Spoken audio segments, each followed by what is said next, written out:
So in this video, I'm going to be elaborating a little bit more on my solar setup that I have here at my house. So what we're going to be doing in this video is essentially seeing what this particular setup can run, um, and various appliances and or devices one may have and or wanting to run via solar. So starting off here, these are the solar panels that I currently have deployed.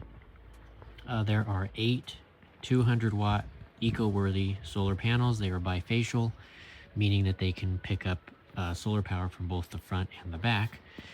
And they are wired in 2 separate arrays in a series parallel configuration. So there are 4 panels in series parallel and a second set of 4 panels also in series parallel.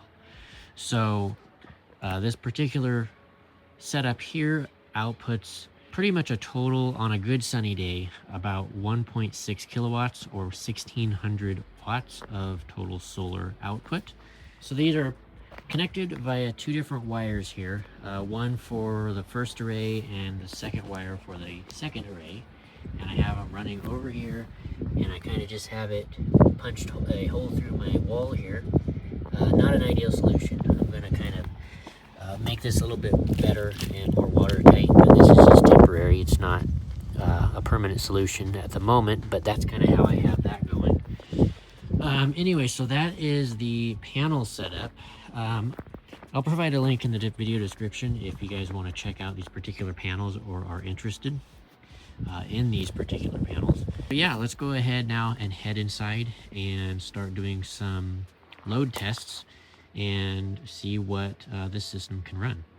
All right, so now that we're back inside here, before we start doing the actual load tests on seeing what we can run, I should make a quick mention on the type of battery setup that I have here.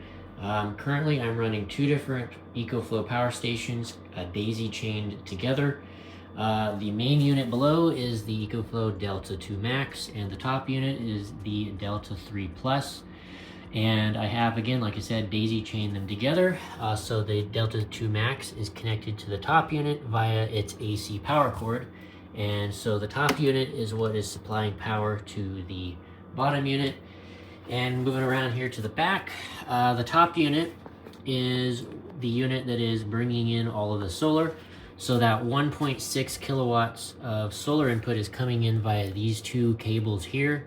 Again, coming around through that same hole in my wall and going into the back of both of the MPPT solar inputs on the power station. And then the bottom unit is the one that is supplying the power to basically all of my appliances and or computer devices via these 3 cords here.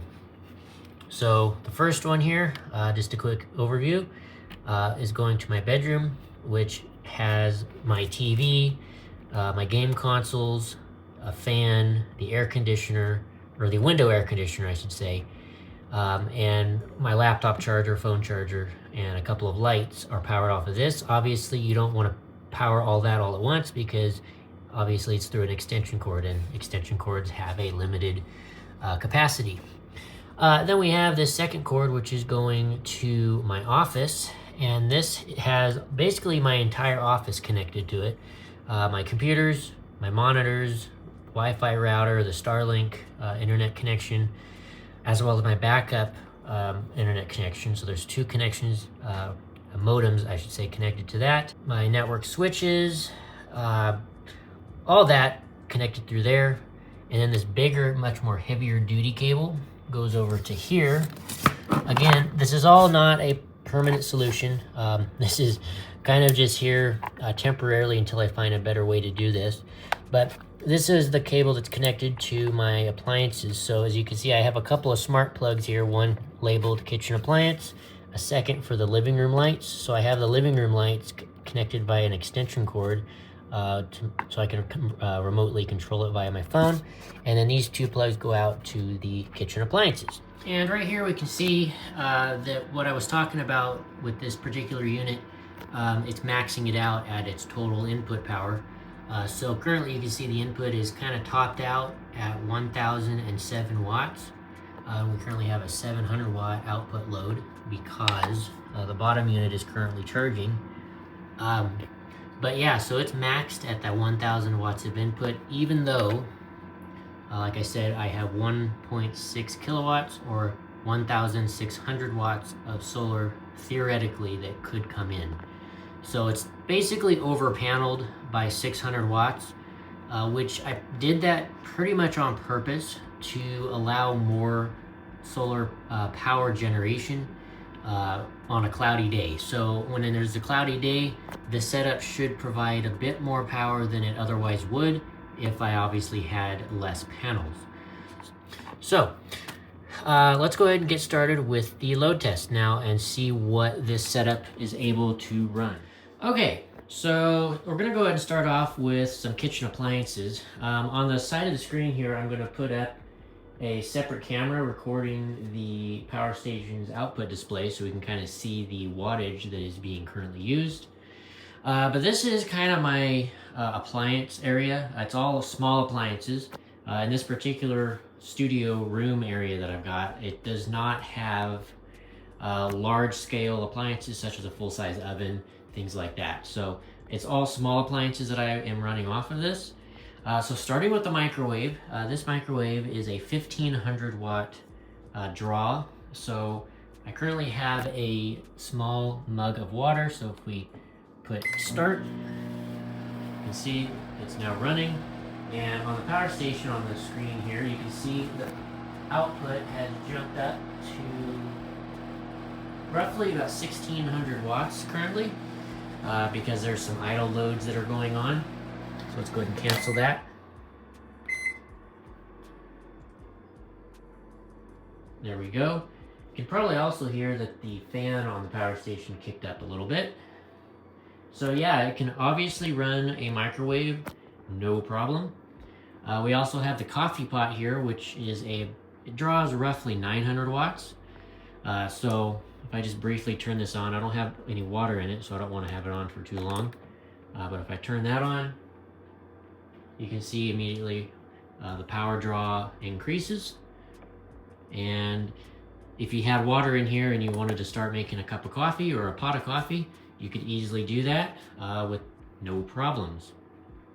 I should note too that the main unit, the Delta 2 Max, that all of this is being powered from, is a 2400 watt inverter with a 4800 watt surge load capacity. So it's a pretty hefty inverter. So you could power most devices and or appliances via that power station's inverter. Anyway, so next up here, I have a toaster oven combo type of thing. It's an air fryer, oven, and a toaster oven kind of all in one. So you can see we have the little display, and actually it's flashing because the frame rate of the video is out of sync, so it does not actually doing that in person. But if we want to say go and air fry something, just temporarily do that. It'll turn on, and again, you can see on the side of the screen here, it jumps up roughly another 1500 watts. So the air fryer draws basically 1500 watts, similar to that of the microwave. And you can obviously tell that it is powering this, no problems at all. So this, you could cook your food, air fry something, absolutely no issues. The next thing I use on this setup is my induction cooktop, which I don't actually have plugged in right now. But when this is on, it draws roughly 1200 watts on high if I'm trying to boil water or something. So it can obviously sustain that. Now, the one thing that you do not want to do is obviously you don't want to turn on more than one of these appliances at a single time because you'll overload the inverter. So it is only one appliance at a time type of situation. And this is also 100% off grid, I should mention as well. So all of this that we're doing here is fully being powered by the battery and or the solar panels that I just showed outside in the beginning of the video.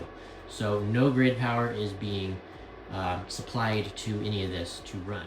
However, though, I do have the top unit here, Delta 3 Plus power station, plugged into the wall via another smart plug. And the reason for that is if I encounter, say, a cloudy day and the solar panels outside are not producing enough to keep the system charged up, I can flip this particular smart plug right here on, and it will start to feed grid power into both the batteries, which is really nice. So anyway, let's move on to the window air conditioner and see if we can run that. Okay, so here we are now at the window air conditioner. It is a pretty janky setup that I have because I don't have proper window mounts for this particular unit. It was a hot day and I just wanted to stick it into the window and start cooling the room off. So I really didn't care how I had this set up. That's why all this blue tape is everywhere. Anyways, so this is a fairly small unit. So it has a fairly small compressor inside of it. And on average, on a really hot day, it draws about 550 watts. On a moderately cool, semi-warm day, it'll draw right around 400 watts. So it's not a huge draw. Obviously, we should be able to power it because of all the microwaves and stuff that we just did, but this is just to prove a point. So I'm going to turn it on. So first the fan will come on. So I flip the switch here. Turn it to low fan mode. And so there we go. The fan is now on. And then you twist this dial and the AC compressor should kick on. There we go.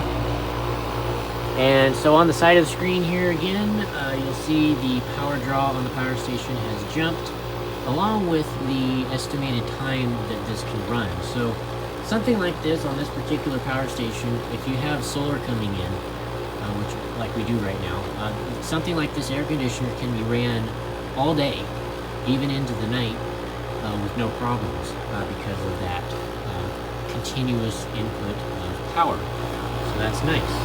So let's shut that off. So obviously a window air conditioning unit is fully capable of running. Even a bigger sized window AC could perfectly run from a setup like this, which is really, really great. So it's good. So if say you have a power outage and it's a hot day and you need to run the AC, you can easily do that if you have adequate solar, which is really nice. Okay, and then this is my office here. So I basically have 4 total monitors that are connected. So I have this monitor here for gaming. I have these 2, which are my 2 primary work monitors connected to this Mac Studio desktop. And apologies, everything is quite dusty because I have tons of dust in where I live and I just don't even bother to dust things off, so whatever. Anyway, so then I've got that. I got a hard drive up there. I've got a lot of things. I got the router, the Starlink, a couple of NAS servers, a hard drive enclosure, all kinds of stuff up there, all currently being powered via the solar setup. And this is all 100%, like I said, off-grid currently, and runs 24/7 throughout the day when the solar is coming in, as well as at night. It draws from those 2 batteries. So these 2 servers, the router, all this is powered 24/7 indefinitely, 100% off-grid, which is really neat. So again, I can even work on the computer. I can do some photo and video editing, things like that. And it just works, and these equipment and power and these computers and stuff are really energy efficient anyway, so they don't draw a whole lot from the system. But yeah, it's really nice. So yeah, that's basically a little bit of a continued update on my current off-grid solar setup that I have been running now since the end of April. So it's been a few months since I've been using this, and it has been working actually really, really, really well. I may add more solar panels in the future because currently this one here, The main unit, the Delta 3 Plus unit, is currently maxed out with the amount of solar that can be brought into it, because this unit only supports up to 1,000 watts of total input solar, whereas I have 1.6 kilowatts on the outside panels. But because of the Delta 2 Max unit below here also has its own two separate charge controller inputs, or solar inputs, I could add another 1,000 watts of solar to this bottom unit and have a total maximum of 2,000 watts of solar input coming into this total setup. So theoretically I could do that, which right now I don't feel the need, because the current amount of input power that I'm getting is totally sufficient to charge these two batteries up by the end of the day, as well as powering all the appliances that I just showed earlier